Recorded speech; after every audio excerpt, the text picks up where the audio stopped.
Hello, and welcome to the History of Rome. Episode 43, insert well-known idiom here. Since we began the history of Rome some 50-odd episodes ago, I've covered some pretty obscure stuff. Things that have long been forgotten by all but professional scholars and a few amateur enthusiasts. Indeed, I was drawn to the idea of producing this podcast specifically to shed light on some of these oft-ignored stories. The next few episodes will be a bit different, though. This week, we are going to start dealing with things that are so famous that they have worked their way well into our collective imagination.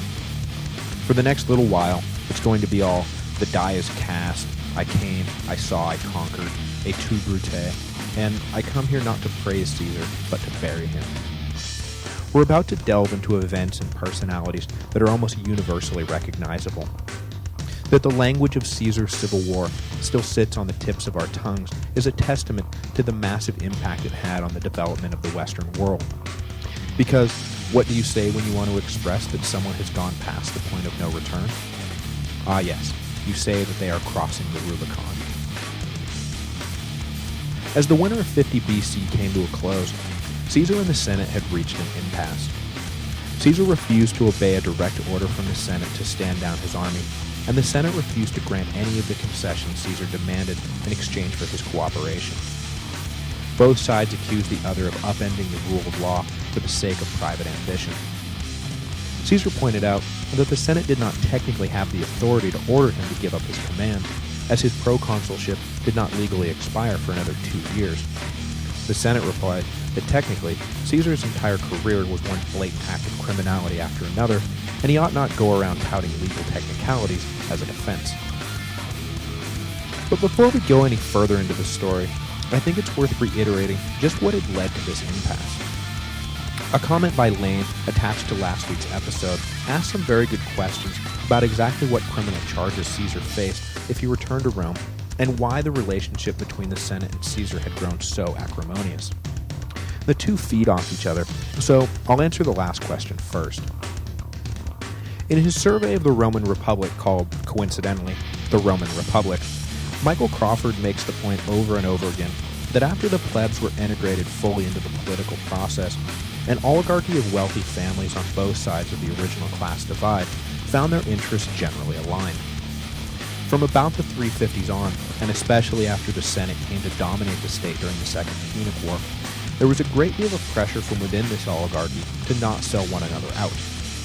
That is, when internal disputes emerged, for example, the rivalry between the Fabii and the Claudii families, they were not allowed to spill out into the lower socioeconomic orders. For hundreds of years, these families bred amongst themselves and protected the property and privileges their status afforded them. So even if two old patricians hated each other, one wouldn't turn to the popular assemblies with promises of land reform in order to put pressure on the other. Threats to upend the established order were dealt with swiftly and harshly, usually in the form of social ostracism. To the highly social Romans, this was a fate worse than death, and it had the effect of keeping everyone in the upper class pretty much on the same page. But by the end of the Punic Wars, this solidarity began to break down. The long wars with Carthage had decimated the ranks of the old aristocratic families, and the upper classes became populated with novus homo, men who were new to power and had no great loyalty to the old oligarchs. They identified with the masses and had no compunction about using popular causes as a means to leverage personal power. Marius was a great force in this transition, and once he showed how the new game could be played, ambitious men were eager to follow his lead. Suddenly, consuls were proposing land reform and grain doles that flew in the face of everything the old order stood for. Because what the old order stood for more than anything else was the monopolization of land and trade by a few select families. Into this environment stepped Caesar, scion of an ancient patrician family, who turned his back on that status to champion popular causes as a way to reach the top of the political ladder. I've been reading H.W. Brands' biography of Franklin Roosevelt, called Traitor to His Class, and I would say that there is a great deal of similarity between American upper-class hatred of that man in the White House and the Senate's hatred of Caesar. In both cases, charismatic leaders who ought to have been strident defenders of the privileges of the old order instead used their considerable skills to blow those privileges up. The title of Brands' book says it all. They were traitors to their class. Because of this betrayal, the conservative Senate hated Caesar. They could see their way of life slipping away and were trying desperately to stem the tide of reform. And here was this enormously talented politician who ought to have been helping them, not helping them, and instead making things even worse. And not only that, he seemed to enjoy watching them squirm. So they were eternally vigilant for the moment that they could turn the tables and watch him squirm for a change. They finally saw their opportunity as the war in Gaul wound down. Cato and his allies were going to go after Caesar in court as soon as he lost the cloak of immunity that came with holding public office. But the question is, what was the Senate planning to actually charge him with? And what would that punishment actually be if he was convicted? There were complaints large and small, some frivolous, and some not even true. But leading the way was the entirely accurate charge of bribery and his sacrilegious conduct as consul. Now, bribery was pretty common practice at the time, so the further question is, why was Caesar being singled out? The answer is that bribery was tolerated as long as everyone involved exercised a little discretion. But bribery turned from accepted under-the-table practice to scandal when it came out into the open, and Caesar didn't even bother to hide what he was doing. He would brag about not having to worry about this or that because he had paid off a tribune or an influential senator. It made everyone crazy. No one had clean hands, except for maybe stodgy old Cato, but Caesar was making a mockery of their gentlemanly agreements. This break in social custom, coupled with the amount and extent of his bribery, was what made people want to teach him a lesson. Was it selective prosecution? Definitely. Did the Senate care about the hypocrisy of it all? Not even a little bit. Caesar's brazen public purchase of the electoral system threatened to unmask the democratic facade the oligarchs had built around the republic. They had to do something. Aside from the bribery issue, it was the little matter of the entire second half of Caesar's consulship. You'll recall that Bibulus had devised a clever scheme to stop Caesar's reforms by declaring every remaining day of their shared consulship a holy day, and thus closed to public business. You'll also recall that Caesar's reaction to this was to ignore the decree completely. His attitude was to get done what he wanted to get done and worry about the consequences later. Well, now it was later, and no one had forgotten what he had done.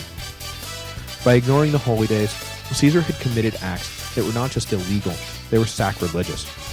To the highly religious Romans, Caesar's blasphemy could not go unpunished, or it would invite the wrath of the gods on the entire empire.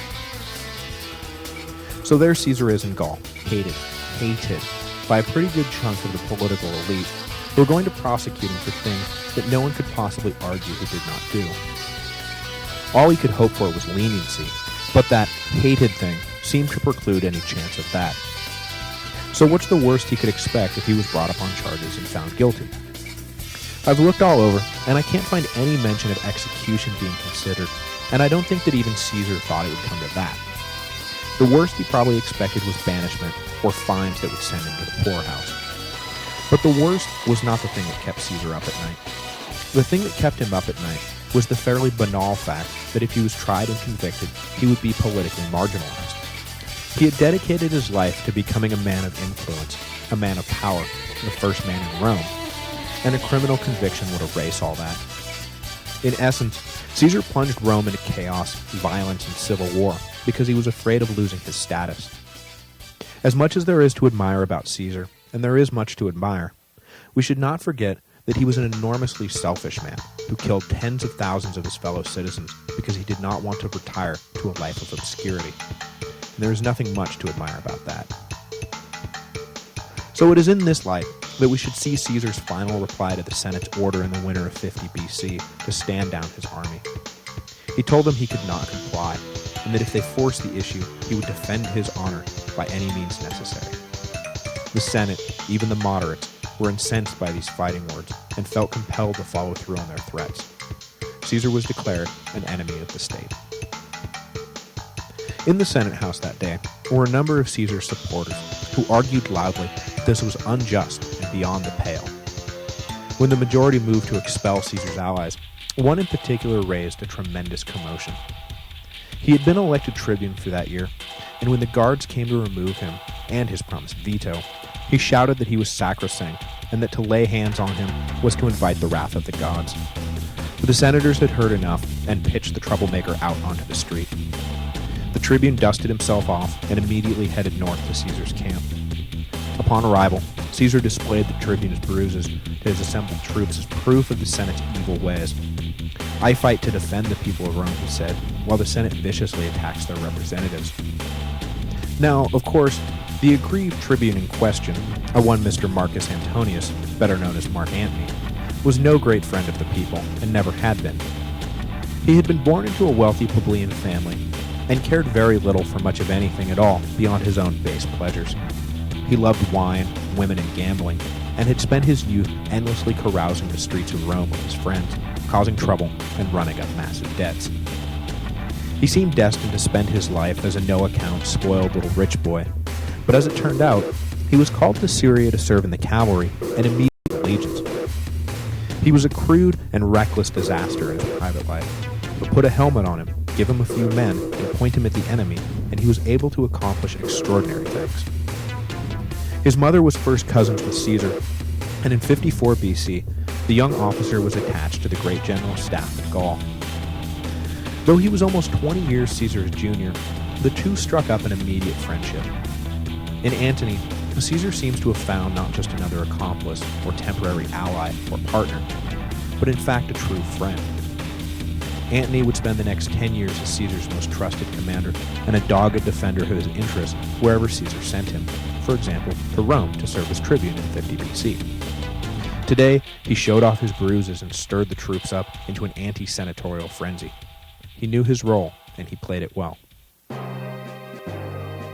Having been declared an enemy of the state for refusing to surrender his army, Caesar knew that it would only be a matter of time before Pompey would be ordered north to take him out.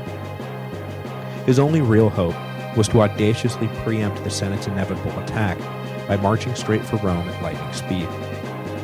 Maybe the unexpected invasion would cause enough chaos in the city that Pompey would find himself unprepared for a fight, forcing the old general to strategically withdraw from Rome.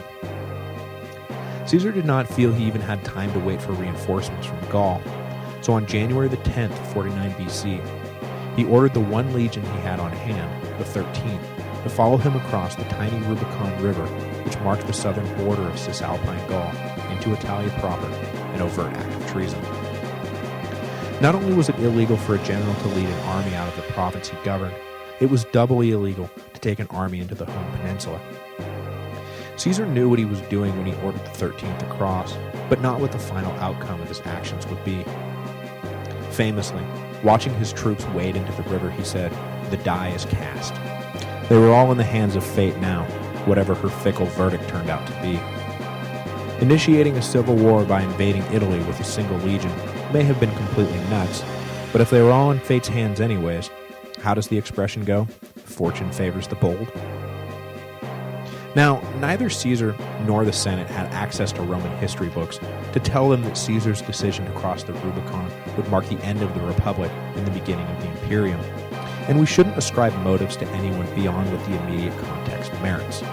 Even the Senate, whose rhetoric clearly signaled they believed Caesar to be a dire threat to the Republic, couldn't possibly have known they would be so right. The Republic had survived the Gracchi, Marius, and Sulla. Caesar was cut from the same cloth, but had not those men come and gone while the Republic remained?